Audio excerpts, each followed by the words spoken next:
नमस्कार। एक खास ज्ञान यात्रा, एक आध्यात्मिक वर्षा में आपका बहुत बहुत स्वागत है। नमस्कार। आज हम श्रीमद् भगवद गीता के अथाह सागर से एक कह सकते हैं एक अनमोल मोती चुनकर लाए हैं। हाँ, एक ऐसा श्लोक जो कर्म, जीवन और हमारी आंतरिक शांति के कई रहस्यों को खोलता है। बिल्कुल, ये सच में एक ज्ञान का संगम है। आज हम गीता के अध्याय 2 श्लोक 50 पर थोड़ी गहराई से बात करेंगे। योगः कर्मसु कौशलम। छोटा सा सूत्र है, लेकिन इसमें जैसे जीवन जीने की पूरी कला समाई हुई है। और देखिए, इस गहन विश्लेषण का आधार है कैप्टन श्याम बहादुर चौहान जी का एक बहुत महत्वपूर्ण संकलन और लेखन। हाँ, और सुना है इसमें विषय की बारीकियों को और साफ करने के लिए आधुनिक एआई की मदद भी ली गई है। जी, तो हमारी आज की इस चर्चा का मकसद है इस श्लोक के असल सार को समझना और ये देखना कि आज की जो भागदौड़ वाली जिंदगी है ना, उसमें ये हमारे लिए कैसे काम का है। हाँ, मतलब कैसे ये मानव कल्याण का रास्ता दिखा सकता है। हाँ, बिल्कुल। तो चलिए इसे परत दर परत खोलते हैं। लेकिन शुरू करने से पहले ये जानना जरूरी है कि ये उपदेश आखिर दिया कहाँ गया था। वो माहौल समझना जरूरी है। हाँ, सही बात है। कुरुक्षेत्र का युद्ध क्षेत्र, है ना? बिल्कुल। सोचिए, कुरुक्षेत्र का वो विशाल मैदान, एक तरफ कौरवों की सेना, दूसरी तरफ पांडव, और पांडव सेना के महारथी अर्जुन। अपने ही लोगों को सामने देखकर। हाँ, अपने गुरु, पितामह, भाई बंधु सब शत्रु के रूप में सामने खड़े हैं। वो एकदम मतलब विषाद में डूब जाते हैं। उनका गांडीव धनुष हाथ से छूटने लगता है। वो उलझन में पड़ गए थे कि कर्तव्य निभाएं या मोह देखें। युद्ध का क्या होगा, पाप लगेगा या पुण्य, इसी सोच में। बिल्कुल सही कहा। उन्हें कर्म करने में मतलब युद्ध करने में हिचकिचाहट हो रही थी। क्यों? क्योंकि उनका मन जो था ना, वो फल से जुड़ा हुआ था, बुरे नतीजों के डर से जकड़ा हुआ था। और बस इसी मुश्किल घड़ी में उनके सारथी और गाइड भगवान श्री कृष्ण उन्हें जीवन का वो गहरा राज समझाते हैं। अच्छा। श्री कृष्ण अर्जुन को कर्म के बंधन से, यानी उसके फल की जो अटैचमेंट होती है, उससे मुक्त होकर, अब बिना किसी उम्मीद के। हाँ, संभाव से, मतलब अपना कर्तव्य निभाने की प्रेरणा देते हैं। यहीं पर वो निष्काम कर्म का सिद्धांत आता है। निष्काम कर्म यानी बिना फल की इच्छा के बस ड्यूटी समझकर काम करना। बिल्कुल वही। और इसी गहरे संवाद के बीच वो सूत्र आता है जिस पर हम आज बात कर रहे हैं, श्लोक 2.50। ये उस विशाल ज्ञान का, कह सकते हैं, एक चमकता हुआ सितारा है। तो चलिए अब सीधे उस श्लोक पर आते हैं। मैं पढ़ने की कोशिश करती हूँ। बुद्धि युक्तो जहातीह उभे शुक्र दुष्कृते तस्माद् योगाय युज्यस्व योग कर्मसु कौशलम। सुनने में तो बहुत प्रभावशाली है। हाँ, है। इसके शब्दों का सरल अर्थ क्या होगा, थोड़ा तोड़ कर समझाएंगे? हाँ, बिल्कुल। इसे टुकड़ों में देखते हैं तो मतलब साफ हो जाएगा। पहला शब्द है बुद्धि युक्तः। इसका मतलब है वो इंसान जो बुद्धि से युक्त है। ओके। अब यहाँ बुद्धि का मतलब सिर्फ दिमागी तेजी नहीं है। अच्छा। हाँ, यहाँ इसका मतलब है समत्व बुद्धि, विवेक या गहरी समझ। अच्छा, तो ऐसा समझदार ज्ञानी व्यक्ति। ठीक है, विवेकशील व्यक्ति। फिर आता है जहाती इह। हम्म। इसका मतलब है इसी जीवन में यहीं पर त्याग देता है या छोड़ देता है। क्या छोड़ देता है? उभय सुकृत दुष्कृते, यानी दोनों को। किन दोनों को? सुकृत यानी पुण्य या अच्छे कर्मों के फल, अच्छा। और दुष्कृत यानी पाप या बुरे कर्मों के फल। ओ, तो मतलब पहली लाइन का मतलब हुआ कि जो समझदार या समबुद्धि वाला इंसान है वो इसी दुनिया में रहते हुए अच्छे और बुरे दोनों तरह के कर्मों के फलों का जो मोह या बंधन होता है ना, जी, उसे छोड़ देता है। बिल्कुल सही पकड़ा आपने। वो कर्म तो करता है, लेकिन उसका नतीजा चाहे अच्छा हो या बुरा हो, पुण्य मिले या पाप, वो उससे ऊपर उठ जाता है, उसमें फंसता नहीं। फिर श्लोक आगे कहता है तस्मात्, यानी इसलिए। क्योंकि बुद्धिमान व्यक्ति ऐसा कर पाता है तो हाँ, इसलिए क्या करें? योगाय युज्यस्व। योग के लिए जुट जाओ या योग में स्थित हो जाओ। योग करें मतलब आसन प्राणायाम। यहाँ योग का मतलब थोड़ा अलग है, और वो अगली लाइन में साफ होता है, जो अमर हो गई। योगः कर्मसु कौशलम। कर्मों में कुशलता ही योग है। कर्मों में कुशलता ही योग है। ये लाइन तो मैंने बहुत बार सुनी है, पर यहाँ कुशलता का मतलब क्या है? क्या ये सिर्फ किसी काम को अच्छे से करना है, जैसे कोई कारीगर? बहुत अच्छा सवाल है ये। देखिए, यहाँ कौशलम यानी कुशलता का मतलब सिर्फ काम में निपुणता या स्किल ही नहीं है, हालांकि वो भी इसमें शामिल है। तो फिर इसका मतलब कहीं ज्यादा गहरा है। यहाँ कुशलता उस खास एटीट्यूड को, उस खास तरीके या आर्ट को दिखाती है जिससे कर्म किया जाए, ताकि वो आपको बांधे नहीं। अच्छा। ये वो तरीका है जिससे आप काम करते हुए भी उसके फल से, उसके अच्छे बुरे नतीजे से अछूते रहें। तो ये कुशलता बाहरी स्किल के साथ साथ अंदर की भी है, मतलब मन की स्थिति से जुड़ी हुई। बिल्कुल। यहाँ योग को कर्म करने का एक खास तरीका, एक खास आर्ट बताया गया है। ये वो मानसिक संतुलन और समझ है जिसके साथ काम किया जाता है, जहाँ मैंने किया वाला अहंकार नहीं होता और फल की कोई आसक्ति, कोई चिपकाव नहीं होता। ये कर्म करते हुए भी कर्म के बंधनों से फ्री रहने की कला है। ये अपने आप में एक तरह का मेडिटेशन है, काम के जरिए। ये तो बहुत ही गहरी बात है। मुझे लगता है यहाँ ये वाकई दिलचस्प हो जाता है कि अलग अलग जो बड़े चिंतक हुए हैं, भाष्यकार हुए हैं, उन्होंने इसे कैसे समझा है। हाँ, जरूर। उनकी नजर से शायद हमें और परतें खोलने में मदद मिले। हाँ। देखिए, अलग अलग आचार्यों ने अपनी समझ से इस श्लोक के हीरे मोती निकाले हैं। जिसे आदि शंकराचार्य जी कहते हैं कि बुद्धि युक्त वो है जिसे आत्मज्ञान हो गया है, जिससे ये पता चल गया है कि मैं शरीर नहीं, आत्मा हूं। अच्छा। ऐसा इंसान तो अपने आप ही पुण्य और पाप के चक्कर से ऊपर उठ जाता है।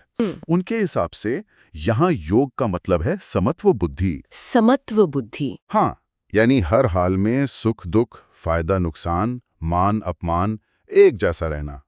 ये ज्ञान में स्थित होकर फल की इच्छा से पूरी तरह मुक्त होकर कर्म करना। समत्व बुद्धि यानी नतीजों से परेशान हुए बिना एक शांत और स्थिर मन बनाए रखना। ये तो भाई आज की जिंदगी की सबसे बड़ी चुनौतियों में से एक है। बिल्कुल है। फिर देखिए, महाराष्ट्र के महान संत ज्ञानेश्वर महाराज, वो अपने ज्ञानेश्वरी में इसे समझाते हुए कहते हैं कि योग का मतलब है कर्मों के जरिए परमात्मा से जुड़ जाना। परमात्मा से जुड़ना कर्मों के जरिए। हाँ, जब इंसान अपने सारे काम, सारी एक्टिविटी ईश्वर को सौंप देता है, ये मानकर कि मैं तो सिर्फ एक माध्यम हूं, करने वाला तो ईश्वर है, तो वो कर्म के बंधन से अपने आप ही छूट जाता है। मानो जैसे कर्म ही पूजा बन जाए, भगवान की सेवा। हाँ, एक तरह से यही भाव है। फिर नए जमाने में आए तो स्वामी विवेकानंद ने इस श्लोक को अपने कर्म योग के दर्शन का, समझिए, आधार बनाया। कर्मयोग। हाँ, उन्होंने जोर दिया कि कर्मों में कुशलता का मतलब है पूरी एकाग्रता, पूरी क्षमता और अनासक्ति, मतलब डिटैचमेंट के साथ कर्म करना। डिटैचमेंट। कर्म करना हमारा काम है, हमारी ड्यूटी है। फल देना कुदरत या ईश्वर के हाथ में है। ये जो डिटैचमेंट है ना, यही कर्म को योग बनाती है और इंसान को मुक्ति की तरफ ले जाती है। कर्मयोग मतलब बिना किसी पर्सनल फायदे या फल की चिंता के समाज के लिए या अपनी ड्यूटी के लिए काम करना। ये विचार तो किसी भी समाज को बदल सकता है, इसमें कोई शक नहीं।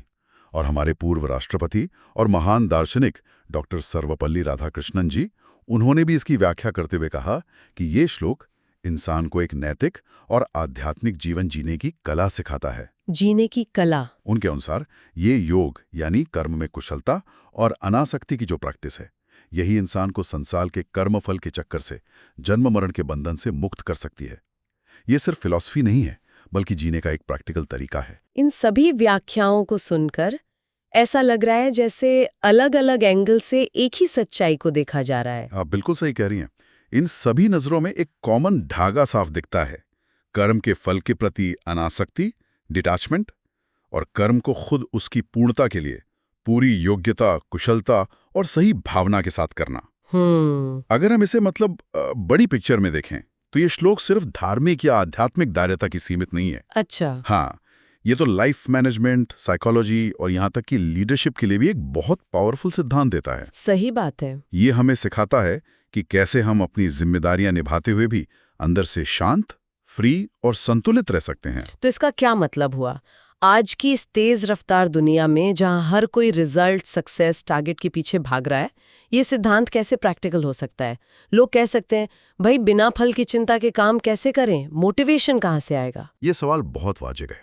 देखिए, इसकी जरूरत आज शायद पहले से कहीं ज्यादा है। मानसिक लेवल पर ही लें तो ये सिद्धांत हमें हद से ज्यादा तनाव, चिंता और फेलियर के डर से आजादी दिला सकता है। वो कैसे? जब हमारा ध्यान सिर्फ रिजल्ट पर टिका रहता है ना, तो मन हमेशा भविष्य की चिंता में उलझा रहता है, क्या होगा, कैसे होगा। लेकिन जब हम ध्यान हटाकर प्रेजेंट मोमेंट में अपने काम को बेस्ट तरीके से करने पर लगाते हैं, कौशल पर, तो मन शांत और फोकस्ड रहता है। कोई उदाहरण दे सकते हैं? जरूर। सोचिए, एक स्टूडेंट है जो परीक्षा के रिजल्ट की चिंता में इतना डूबा है कि ठीक से पढ़ ही नहीं पा रहा। हाँ, होता है ऐसा। अगर वो इस सिद्धांत को समझे और अपना ध्यान रिजल्ट से हटाकर पूरी लगन और कुशलता से पढ़ाई करने पर लगाए, तो न केवल उसका स्ट्रेस कम होगा, बल्कि उसका कंसंट्रेशन और परफॉर्मेंस भी इंप्रूव होने के चांस बढ़ जाएंगे। ये बात तो है। यह एक सर्जन है जो ऑपरेशन कर रहा है। अगर वो सक्सेस फेलियर की चिंता में डूबा रहेगा तो उसका हाथ कांप सकता है। उसे अपना पूरा ध्यान, पूरी कुशलता अपने कर्म पर, ऑपरेशन पर लगानी होगी। ये बात समझ में आती है। मतलब रिजल्ट का बोझ हट जाए तो काम की क्वालिटी बढ़ सकती है। और सामाजिक नजरिए से इसका क्या महत्व है? सामाजिक स्तर पर देखिए, जो लोग निष्काम भाव से, मतलब बिना स्वार्थ के कर्म करते हैं, वही तो समाज की असली ताकत है। जैसे कौन? वो डॉक्टर जो मरीज की अमीरी गरीबी देखे बिना उसकी सेवा करते हैं। वो टीचर जो बच्चों का भविष्य बनाना ही अपना लक्ष्य मानते हैं। वो सफाई कर्मचारी जो अपना काम पूरी ईमानदारी से करते हैं। या वो अनगिनत वॉलंटियर्स जो बिना नाम या पैसे की चाहत के समाज सेवा में लगे हैं। हाँ, बिल्कुल। ये सभी लोग कहीं न कहीं योगा कर्मसु कौशलम को जी रहे हैं। ऐसे लोग ही समाज को नैतिक रूप से और प्रैक्टिकली मजबूत बनाते हैं। और इसका आध्यात्मिक पहलू क्या है? क्या ये हमें ईश्वर या अपने सच्चे स्वरूप के करीब ले जाता है? हाँ, बिल्कुल। आध्यात्मिक रास्ते पर ये कर्मयोग का मार्ग है। जब हम फल की इच्छा छोड़ देते हैं और अपने काम को ईश्वर की पूजा या यज्ञ समझकर करते हैं, तो हमारा ईगो धीरे धीरे कमजोर होता है। कर्तापन का भाव कम होता है। हाँ, कि मैंने किया, ये भाव मिटने लगता है और हम अपने साक्षी स्वरूप, अपनी आत्मा के ज्यादा नजदीक आते जाते हैं। इस तरह कर्म जो हमें बांध सकता था, वही हमें आजाद करने का साधन बन जाता है। ये कर्म के जरिए परमात्मा से जुड़ने का एक सीधा और आसान रास्ता है। ये तो व्यक्ति, समाज और आत्मा तीनों लेवल पर इसके असर की बात हुई। क्या इसका दायरा और भी बड़ा हो सकता है, जैसे देश या दुनिया के लेवल पर? क्यों नहीं? जरा सोचिए, अगर एक देश के नागरिक अपने अपने काम, अपने अपनी ड्यूटीज, चाहे वो ईमानदारी से टैक्स देना हो, पब्लिक प्रॉपर्टी का ध्यान रखना हो, पर्यावरण बचाना हो, या अपने काम की जगह पर पूरी निष्ठा से काम करना हो, ये सब देश के हित की भावना से, निष्काम भाव से करें, तो उस देश की तरक्की को कौन रोक सकता है? सही बात है। स्वच्छता अभियान हो या मेक इन इंडिया जैसे प्रयास, ये तभी कामयाब होते हैं जब उनमें सबकी निष्काम कर्म की भावना जुड़ती है। और अगर यही सिद्धांत दुनिया के नेताओं और देशों के बीच लागू हो? ये एक बहुत ऊंची पर सोचने लायक कल्पना है। अगर दुनिया के लीडर्स पर्सनल एम्बिशन, पावर दिखाने या छोटे-मोटे नेशनल इंटरेस्ट से ऊपर उठकर पूरी इंसानियत के भले को ध्यान में रखते हुए योगा कर्मसु कौशलम की भावना से फैसले लें, मतलब सही काम, कुशलता और बिना अटैचमेंट के। हाँ, तो क्या इंटरनेशनल झगड़े, हथियारों की होड़ और आपसी शक-शुबा में कमी नहीं आएगी? ये सिद्धांत दुनिया में शांति और सहयोग की नींव बन सकता है। हालांकि मानना पड़ेगा कि इसे हासिल करना बहुत मुश्किल है। बड़े स्तर से वापस हमारे सबसे करीबी रिश्तों पर आते हैं। परिवार में सिद्धांत की क्या भूमिका हो सकती है? परिवार तो देखिए, प्रेम और बिना शर्त सेवा की पहली पाठशाला है। जब घर के लोग एक दूसरे की देखभाल, अपनी जिम्मेदारियां बिना किसी उम्मीद या एहसान जताए करते हैं। जैसे माँ बाप बच्चों के लिए करते हैं। हाँ, या बच्चे बड़ों का सम्मान और सेवा करते हैं। पति पत्नी एक दूसरे का साथ देते हैं, तो वो परिवार मजबूत और प्यार भरा बनता है। जहां उम्मीदें और स्वार्थ हावी हो जाते हैं, वहां रिश्ते बोझ लगने लगते हैं। बिना स्वार्थ का कर्म ही पारिवारिक रिश्तों में मिठास और गहराई लाता है। और आखिरकार ये सब घूम फिर कर व्यक्ति पे ही आता है। पर्सनल लाइफ में इसके सबसे ठोस फायदे क्या हैं? व्यक्ति के लिए सबसे बड़ा फायदा है अंदर की शांति और आत्मविश्वास का बढ़ना। वो कैसे? जब फेल होने का डर और सक्सेस का बहुत ज्यादा लालच मन से हट जाता है, तो इंसान बिना डरे अपनी पूरी क्षमता का इस्तेमाल कर पाता है। उसे एक अजीब सी स्थिरता और संतोष महसूस होता है, जो बाहरी हालात पर डिपेंड नहीं करता। मतलब खुशी का सोर्स बाहर नहीं, अंदर होता है। बिल्कुल, उसकी खुशी अंदर से आती है। लेकिन जैसा आपने पहले भी इशारा किया था, ये सब सुनने में जितना आसान लगता है, प्रैक्टिस में लाना उतना ही चैलेंजिंग है। हाँ, ये सवाल तो मन में आता ही है। का जवाब शायद लगातार अभ्यास, खुद को देखना और शायद किसी सही गाइडेंस में छिपा हो सकता है। खैर, इस चर्चा को युवाओं और स्टूडेंट्स की तरफ मोड़ते हैं। उनकी लाइफ में तो लक्ष्य, कंपटीशन, सक्सेस, फेलियर का प्रेशर बहुत ज्यादा होता है। बहुत ज्यादा। उनके लिए इस श्लोक में क्या खास संदेश है? युवाओं के लिए तो ये श्लोक एक वरदान जैसा है। ये उन्हें सिखाता है कि भी लाइफ में गोल जरूर रखो, उसके लिए पूरी मेहनत करो, पूरी कुशलता लगाओ, लेकिन रिजल्ट को अपने ऊपर हावी मत होने दो। सक्सेस और फेलियर ये तो जीवन का हिस्सा है, उन्हें एक जैसे भाव से देखना सीखो। तुम्हारा मूल्यांकन सिर्फ रिजल्ट से नहीं, बल्कि तुम्हारे एफर्ट, तुम्हारी ईमानदारी और काम करने की तुम्हारी कुशलता से होना चाहिए। जैसे परीक्षा की तैयारी है, करियर के लिए इंटरव्यू है या स्पोर्ट्स में परफॉर्मेंस, इन सब सिचुएशन में रिजल्ट की चिंता अक्सर परफॉर्मेंस पर नेगेटिव असर डालती है। साइड में रखो, अपना पूरा ध्यान अपनी प्रैक्टिस, अपनी तैयारी, अपने खेल पर लगाओ, अपना बेस्ट दो। बस अपना काम अच्छे से करो। हाँ, अगर आप अपना 100% देते हैं पूरी कुशलता और ईमानदारी से, तो रिजल्ट चाहे जो भी हो, आप अंदर से शांत और संतुष्ट रहेंगे। हार भी आपको कुछ सिखा कर जाएगी और जीत आपको अहंकारी नहीं बनाएगी। क्या इसे किसी सिंपल कहानी या उदाहरण से और साफ कर सकते हैं? हाँ, स्रोत में एक किसान का उदाहरण था जो बहुत सटीक लगता है। किसान खेत तैयार करता है, बीज बोता है, पानी देता है, खाद डालता है, फसल की देखभाल करता है। ये सब उसका कर्म है जिसे वो पूरी कुशलता से करता है। ठीक है। लेकिन फसल कितनी होगी, कैसी होगी, मौसम कैसा रहेगा, बाजार में दाम क्या मिलेगा, ये सब उसके हाथ में नहीं है। सही बात है। समझदार किसान अपना कर्म करके फल को कुदरत या ईश्वर पर छोड़ देता है। वो ज्यादा चिंता में घुलता नहीं। इसी तरह स्टूडेंट का काम है कुशलता से पढ़ना, खिलाड़ी का काम है कुशलता से खेलना। फल की ज्यादा चिंता काम की कुशलता को ही कम कर देती है। ये अच्छा उदाहरण है। एक और कहानी सोच सकते हैं उस छात्र की जो पहली बार फेल हो गया। अगर वो रिजल्ट से निराश होकर कोशिश छोड़ देता है तो वो हार गया। हाँ। लेकिन अगर वो फेलियर से सीखता है, रिजल्ट के डर को छोड़ता है और डबल कुशलता और लगन से फिर कोशिश करता है, तो वो योगा कर्मसु कौशलम के रास्ते पर है। हो सकता है उसे सफलता मिल जाए, लेकिन उससे भी बड़ी बात यह है कि उसने जीवन का एक जरूरी सबक सीख लिया। ये उदाहरण इसे वाकई हमारी जिंदगी से जोड़ देते हैं। तो अगर हम इस पूरी काफी लंबी चर्चा को समेटना चाहें, तो इस श्लोक का निचोड़, इसका सेंट्रल मैसेज क्या है? इसका सार संदेश बहुत साफ, पावरफुल और टाइमलेस है। कर्म करो, लेकिन फल से अटैचमेंट मत रखो। कर्मों को कुशलता से, पूरी क्षमता और संभाव से करना ही योग है, और यही जीवन में सच्ची आज़ादी, शांति और खुशी पाने का सबसे अच्छा रास्ता है। हाँ। ये सिद्धांत हमें काम करने से रोकता नहीं, बल्कि काम करने का सही तरीका सिखाता है। ऐसा तरीका जिससे कर्म बंधन न बनकर मुक्ति का साधन बन जाए।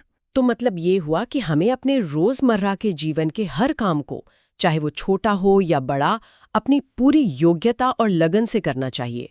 उसे एक मौका समझना चाहिए अपनी कुशलता को निखारने का। बिल्कुल। लेकिन उसके नतीजे हमारे मर्जी के होंगे या नहीं, इसकी चिंता में उलझकर अपना आज खराब नहीं करना चाहिए। कर्म करते हुए भी अंदर की आज़ादी और शांति बनाए रखना, यही असली कौशल है। आपने एकदम सही निचोड़ निकाला है। यही कर्मसु कौशलम का प्रैक्टिकल रूप है। आज की ये आध्यात्मिक वर्षा, ये ज्ञान संगम श्रीमद् भगवद गीता के एक बेहद जरूरी सूत्र पर आधारित था, और इसका ये गहन संकलन और विश्लेषण कैप्टन श्याम बहादुर चौहान जी के काम पर आधारित रहा। ये ज्ञान वाकई हम सबके लिए, मानव कल्याण के लिए एक अनमोल खजाना है। इसमें कोई शक नहीं। ये सिर्फ एक पुराना श्लोक नहीं है, बल्कि जीवन जीने का एक विज्ञान है, जो हर जमाने में हर इंसान के लिए उतना ही उपयोगी और रेलेवेंट है। इस गहरी चर्चा के आखिर में हम अपने सुनने वालों के लिए एक सोचने का बिंदु छोड़ना चाहेंगे। हाँ, श्रोता इस पर विचार कर सकते हैं।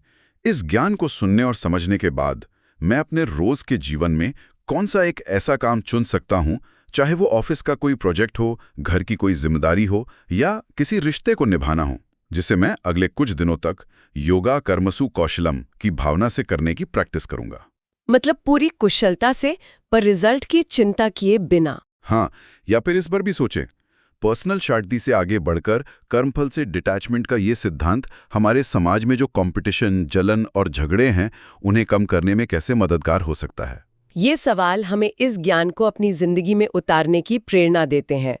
इस आध्यात्मिक वर्षा और ज्ञान संगम में हमारे साथ भीगने के लिए, इस यात्रा में शामिल होने के लिए आप सभी का दिल से धन्यवाद। धन्यवाद। उम्मीद है ये चर्चा आपके कर्म करने के नजरिए को एक नई ऊर्जा और दिशा देगी। अगली बार फिर मिलेंगे एक नए विषय पर गहन मंथन के साथ। तब तक के लिए अनुमति दीजिए। नमस्कार। नमस्कार।